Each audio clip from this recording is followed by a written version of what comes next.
followed this for the last 5 years.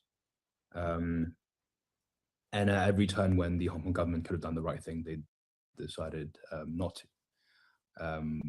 We are now in a situation where,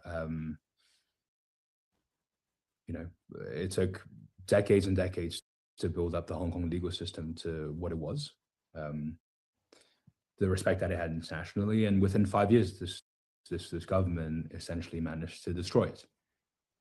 And every single day my father is in prison, they're not only telling everybody in Hong Kong what their legal system is now, they're also telling all of us, all of you guys, members of the media, the price of speaking out, the price of doing the right thing. I think many people have asked me how I felt today in interviews. Obviously, horrible. Even though you expect the sentence to come, you're still devastated by it. But one little thing that has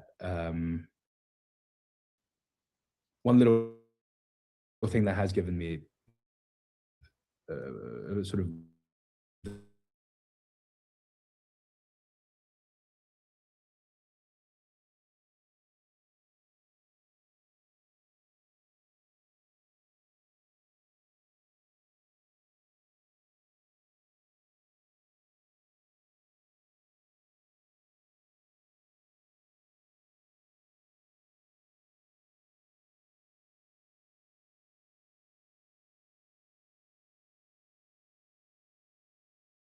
in 1997. Of course, we're afraid, but we refuse to be intimidated by fear. People who do amazing things like my father has done, courageous things, they feel like everybody else, but they refuse to be intimidated by fear. And I think still to this day, he is still refusing to be intimidated by fear. So I'm going to hand over to Claire now, back in DC. Firstly, thank you for having us. And I mean, of course, as Sebastian said, we are extremely heartbroken by the sentence. The sentence handed down this morning, Hong Kong time, is by far the harshest sentence handed down under any national security case so far. And will be for a long time. And this is for a man who has done nothing wrong. I mean, all they've proven is that he, as Jonathan said, all they've proven is that he is a man who loves God, loves his family, and loves freedom. And truth is a essential part of that. I mean, he has just shown the rest of Hong Kong that truth is like the value of truth. And the basis of the conviction and the sentence are really laughable at best. And I think personally, I think it's deliberate. I mean, these are judges who have been judges for a long time, who have also destroyed the reputation of Hong Kong, as my brother said. But it's deliberate because they want to push the defendants to appeal, and they want to push the defendants to appeal in order to carry on the argument that the proceedings are ongoing and that people should not interfere. No one should fall for that. I mean, as my father's multiple cases have shown, the ultimate arbiter of my father's cases and his freedom is in Beijing, not in Hong Kong. It's not. This is something that has to be solved sovereign to sovereign. It isn't something that will be solved through the court system. I mean, like the Tim Owen case, we won at every level, and then it was picked up by Beijing, and then we lost. It would just be wasting time that my father doesn't have. My brother has touched on it already, but my father is in failing health. I saw him a few months ago. I have watched as his pre-existing health conditions are very poorly managed, like his diabetes. He has suffered from diabetes for a long time, yes. But his blood sugar now is checked once every 3 weeks, and his eyesight, which has just gotten worse over time. And as he has developed new health issues, like his heart issues, like his blood pressure problems, like his problems with his blood lipids, and there is a technical term for that. It just escaped. It's just not. I just can't bring it to mind right now. And I've also watched as the conditions he has been kept in have gotten worse. I mean, he doesn't even have access at any time of the day to direct sunlight or fresh air, not even during his 1 hour of exercise. The sky is completely sealed off. And when he's moved around the cell, he is completely covered in a thick black cloth, head to toe. I mean, all the signs point to the fact that the conditions he will be kept in will just get worse. They will not get better. I mean, this is what happened in the past 5 years, and now they have new arsenals in their toolbox through the changes in the prison rules, and also like the huge amount of leeway they're given in their treatment of prisoners to just make his treatment worse. And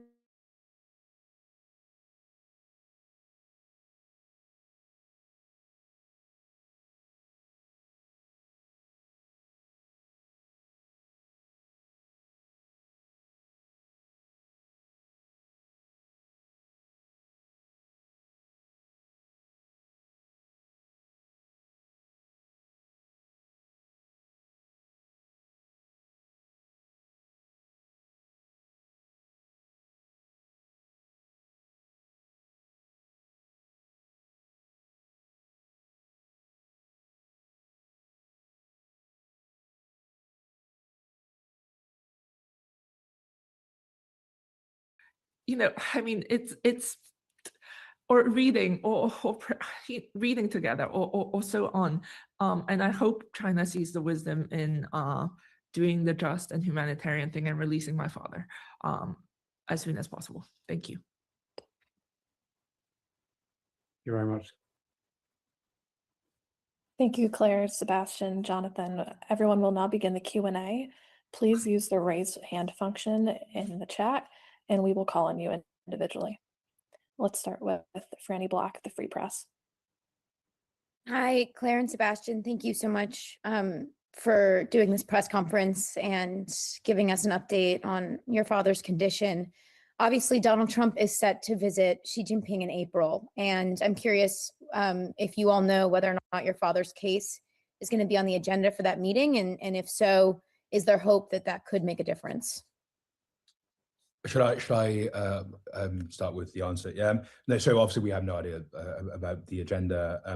Look, the president has said multiple times that this is a case that he cares about. He's mentioned it to Xi Jinping already, and as you said, the request is outstanding. But also it just outlines how important this case is, both obviously to the president of the United States, but to Xi himself. So I think we are in a situation where the April visit will obviously be crucial. And yeah, hopefully my father will still be okay health-wise until that point.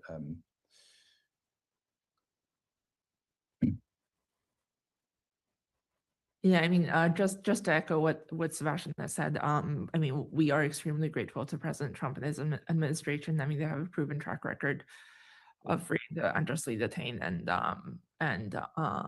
as Sebastian has mentioned, my father has been mentioned multiple times. So, we're hopeful, but we don't know. Thank you. Next, we'll go to Sean Tandon at the AFP.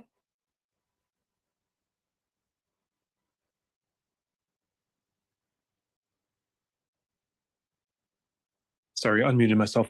Thanks for doing this, and very sorry to hear about your father's situation.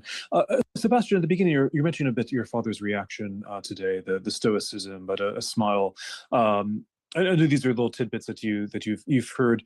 Can you explain a little bit more what you think is your father is feeling right now? I mean, he's given so much of his life for this, and now with this sentence, either from what you've heard or what you expect in the coming days, what you think he's feeling right now.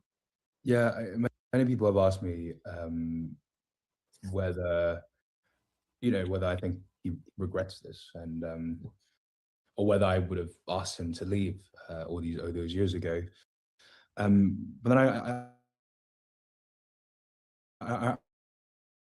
I remember when my father was first arrested, five years ago, and then he was let out, and then well, spend the rest of your life in prison. Do you regret what you've done?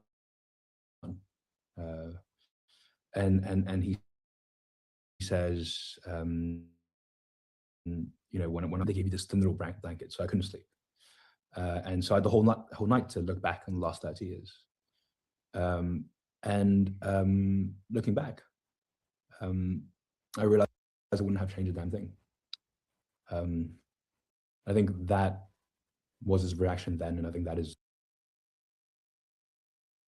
his reaction now. He knows that he gave his all for his beliefs, for freedom, for democracy, for the people of Hong Kong, until there was no more to give. You can't control what these bullies, these horrible people do to you. You control what you do, and he has done that. And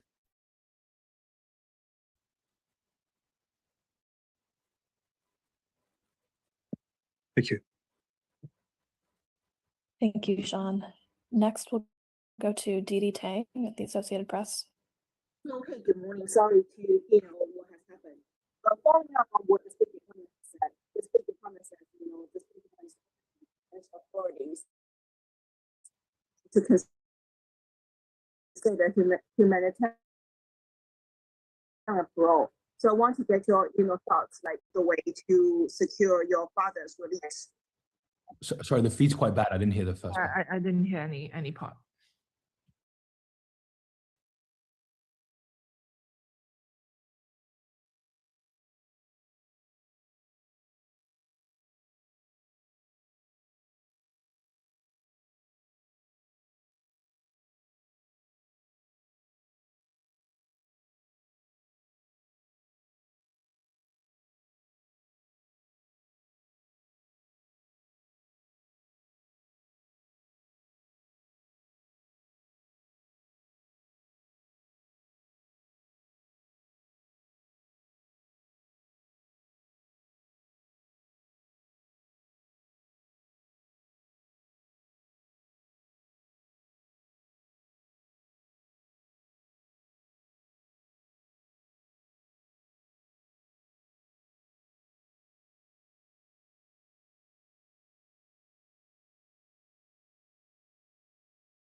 Thank you. We'll go to Yuko.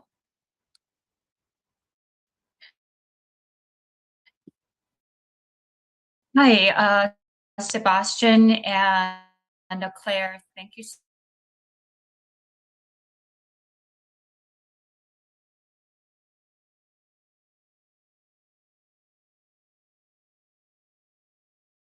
statement to request a parole.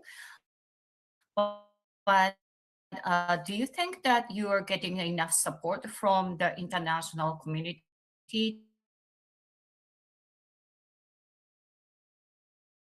authorities? And what do you expect from the Japanese government to do? Thank you. If I can quickly,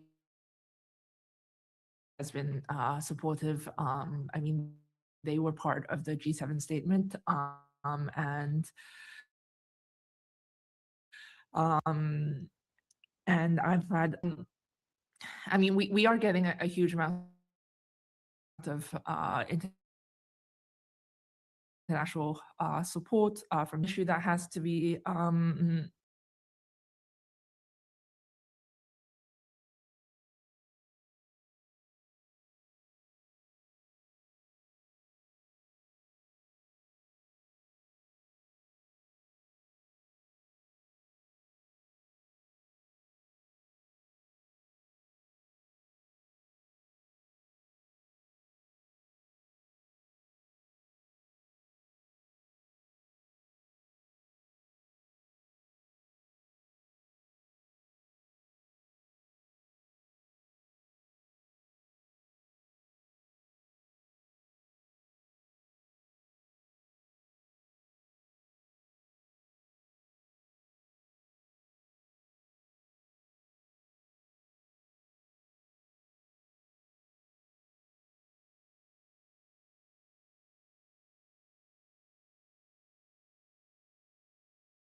我見到琴晚有好多人喺西九出邊喺西九出邊瞓覺，好似嗰時係咪8點定係9點咧？已經有成30幾個人喺西九出邊瞓覺。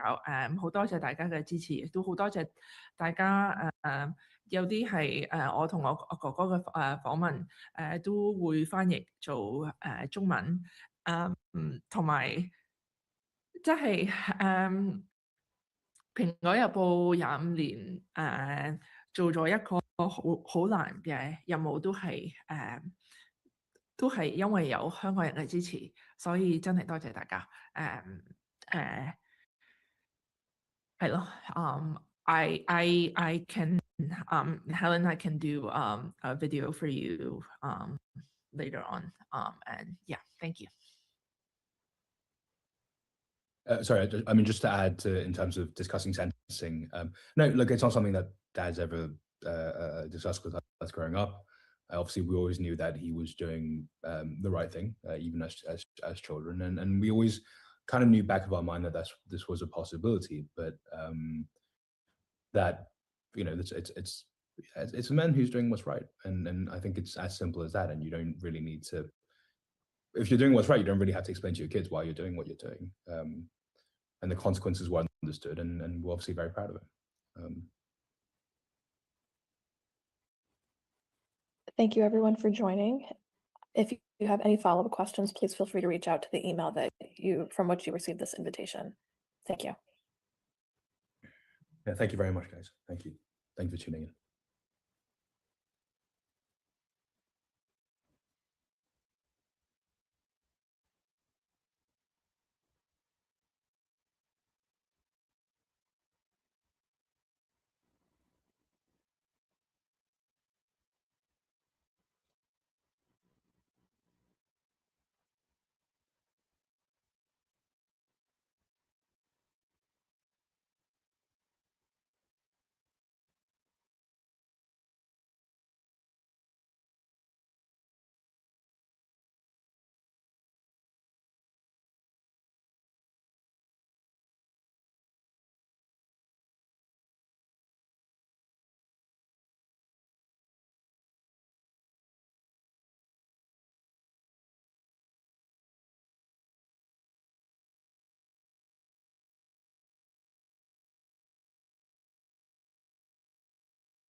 Thank you.